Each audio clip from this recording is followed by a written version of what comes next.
Hi అండి, welcome to my channel. ఈరోజైతే నేను ఈజీగా ఫ్రెంచ్ ఫ్రైస్ అయితే ఎలా తయారు చేయాలో చూపించేస్తాను. ఇందుకోసం ముందుగా నేను 3 మీడియం సైజ్ పొటాటోస్ తీసుకొని పీల్ తీసేసి స్లైసెస్గా అయితే కట్ చేశాను. కట్ చేసిన స్లైసెస్ అన్నింటినీ ఒక బౌల్లో వాటర్ తీసుకొని బాగా వాష్ చేశాను.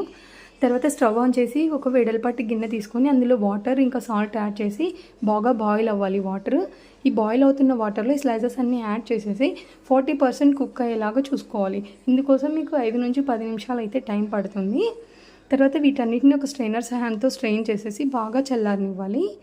చల్లారిన తర్వాత మాత్రమే మనం డీప్ ఫ్రై చేసుకోవాలి. ఇప్పుడు డీప్ ఫ్రై కోసం ఒక వెడల్పాటి ప్యాన్ తీసుకొని అందులో డీప్ ఫ్రైకి సరిపడా ఆయిల్ తీసుకొని ఆయిల్ బాగా హీట్ అయిన తర్వాత కొద్ది కొద్దిగా మనం ఫ్రై చేసుకోవాలి.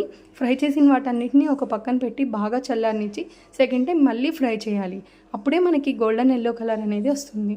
గోల్డెన్ ఎల్లో కలర్ వచ్చిన తర్వాత అన్ని బౌల్లోకి తీసుకొని కొంచెం సాల్ట్, సరిపడా కొంచెం కారం యాడ్ చేసుకొని సర్వ్ చేసుకుంటే tasty and crispy French fries అయితే రెడీ అండి. Thanks for watching.